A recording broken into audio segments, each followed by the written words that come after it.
আসসালামু আলাইকুম। জীবনে কি এমন কোথাও যেতে চেয়েছেন যেখানে প্রকৃতি, সমুদ্র এবং নীল আকাশ মিলে তৈরি করেছে এক স্বর্গীয় সৌন্দর্য? হ্যাঁ, আজকে আপনাদেরকে সেরকম একটি জায়গা আমরা ঘুরে দেখাবো। আমরা এসেছি বাংলাদেশের সর্বদক্ষিণে অবস্থিত দেশের সবচেয়ে সুন্দর এবং একমাত্র প্রবাল দ্বীপ সেন্ট মার্টিন। কক্সবাজার সদর থেকে শিপে করে এক অসাধারণ দীর্ঘ সমুদ্র যাত্রার মাধ্যমে আমরা এসে পৌঁছেছি প্রবালের এই দ্বীপে। এই পুরো ট্যুরে আপনাদের সাথে থাকবো আমি শাহিন রাজ। শুরু থেকে শেষ পর্যন্ত আমার সাথেই থাকুন। চলুন এবার দেখে আসি যাত্রার শুরু থেকে। ভোর 6টা রওনা হয়েছি কক্সবাজারের নুনিয়ারচরা জেটি ঘাটির দিকে। উদ্দেশ্য সেন্ট মার্টিনের জাহাজ ধরা।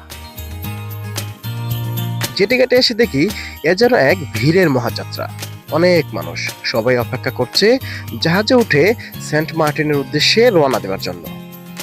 এই মুহূর্তে সময় যেন কিছুটা স্থির হয়ে গেছে। সবার চোখে এক উৎসাহ, এক কৌতূহল, যা জানিয়ে দেয় এই ভ্রমণ কতটা বিশেষ।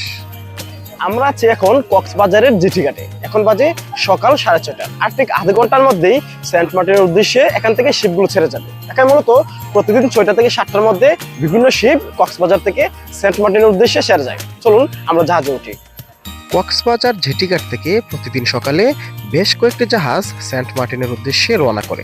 তার মধ্যে রয়েছে কর্ণফুলী, MV-12 আউলিয়া, কেআরই সিন্দাবাদ সহ আরো বেশ কিছু জাহাজ।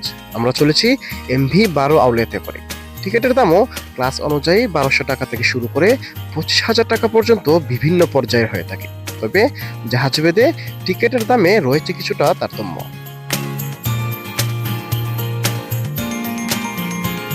জাহাজে ওঠার পর যে বিষয়টি সবচেয়ে বেশি উপভোগ্য তা হলো সাগরের নির্মল বাতাস আর সেই অসীম নীল সৌন্দর্য।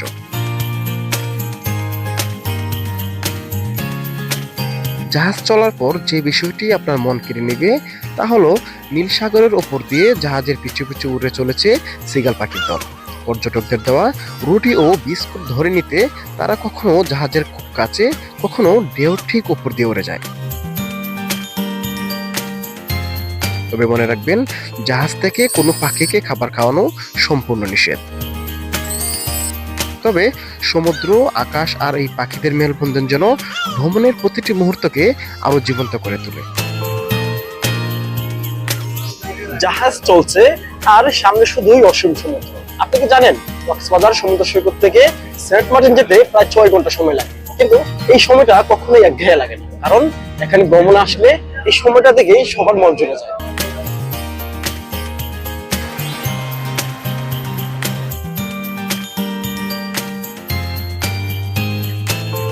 অবশেষে আমরা পৌঁছে গেছি। দেখুন, সেন্ট মার্টিন যেন আমাদেরকে স্বাগত জানাচ্ছে তার প্রাকৃতিক সৌন্দর্য দিয়ে। জাহাজ থেকে নেমে আবার হোটেলে যাবার পালা। তারপরে শুরু হবে সেন্ট মার্টিন ঘুরে দেখার মিশন বা মিশন সেন্ট মার্টিন।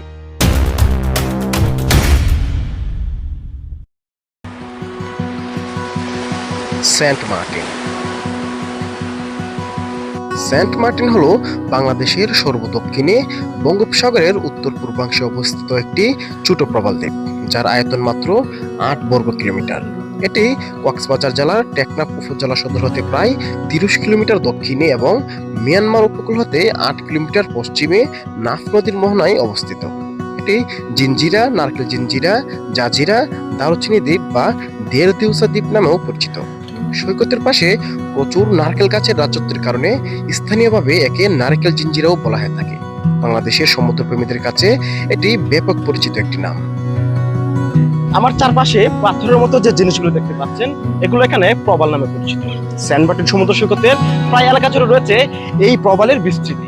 এজন্য মূলত সেন্ট মার্টিনকে বলা হয় প্রবাল দ্বীপ, যা বাংলাদেশের একমাত্র প্রবাল দ্বীপ। স্থানীয়রা বলছেন ইতিপূর্বে বিস্তীর্ণ এলাকা জুড়ে এই প্রবাল দেখা দিলেও বর্তমানে এর পরিমাণ অনেকটু কমে গেছে। কারণ হিসেবে তার দায়ী করছেন সমুদ্রে কাঁচামাল উৎপাদন বাড়াতে বিভিন্ন প্রযুক্তির ব্যবহার। যদিও এই সংক্রান্তে অফিসিয়াল কোনো তথ্য আমাদের জানা নেই।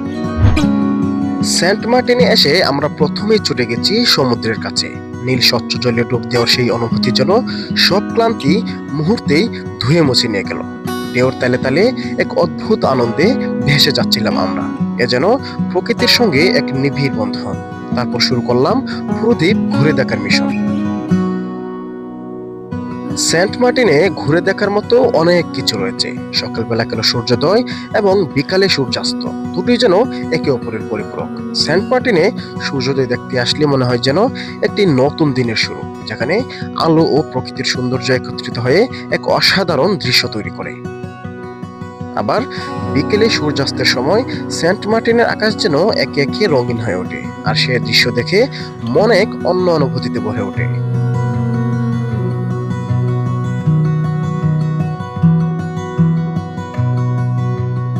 এছাড়া এখানে চেয়ারম্যান ঘাট, ডেড কোরাল বিচ আর ছেড়া দ্বীপ অন্যতম আকর্ষণ। আর সেই আকর্ষণের টানে আমরা সকাল সকাল সাইকেল নিয়ে বেরিয়েছি ছেড়া দ্বীপের উদ্দেশ্যে। রাস্তাঘাটে আমরা যাত্রা শুরু করেছি গ্রামের ভিতর দিয়ে। কিছুদূর পর রাস্তা শেষ হয়ে যাওয়ায় নেমে যেতে হলো সমুদ্র সৈকতের পথে। সমুদ্রের এক পাশে বালির উপর দিয়ে সাইকেল চালানোর এই অভিজ্ঞতা সত্যিই অসাধারণ। সাইকেল চালাতে চালাতে আমরা মাঝে মধ্যে থেমেছি এবং পর্যবেক্ষণ করেছি আশেপাশের প্রবাল সহ চারপাশ। উপর থেকে শুধু প্রবালগুলো দেখলে মনে হবে এজন্য সেন্ট মার্টিন নয়, বরং পানিবিহীন শুষ্ক কোনো গ্রহ। এছাড়া এখানে চেরা দ্বীপের উদ্দেশ্যে কেউ বেরিয়েছে সাইকেলে করে, কেউ বা মোটর সাইকেলে, আবার কেউ অন্য কোনো বাহনে। তবে আপনি যে বাহনে করে যান না কেন, সমুদ্র এবং প্রবালের মধ্য দিয়ে রাস্তা ধরে চলা কাছে টানবে আপনাকেও। চেরা দ্বীপে যাওয়ার পথটুকুই যেন ভ্রমণেরই এক বড় অংশ। চেরা দ্বীপের সংযোগস্থলে এসে জানতে পারলাম বর্তমানে চেরা দ্বীপে ভ্রমণ সম্পূর্ণ নিষেধ। এই খবরটা শুনে কিছুটা অবাক হলেও কিছু করার ছিল না। তবে ভ্রমণের রোমাঞ্চে একটু বাধা এলেও আমরা এখান থেকে ফিরে অন্য নতুন এক অভিজ্ঞতা সঞ্চয় করলাম। সুতরাং সামনে যারা সেন্ট মার্টিন আসবেন, চেরা দ্বীপের বিষয়টা অবশ্যই মাথায় রাখবেন।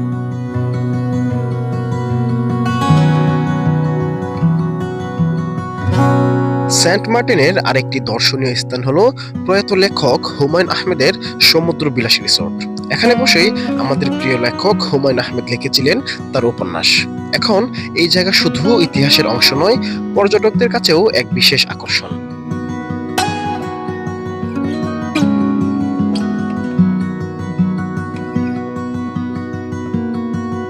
সেন্ট মার্টিনে সৈকতের পাশেই বসে এমন অনেক দোকান, যেখানে ঝিনুক, শামুক সহ পাহাড়ি জিনিস দিয়ে তৈরি দারুণ সব পণ্য পাওয়া যায়।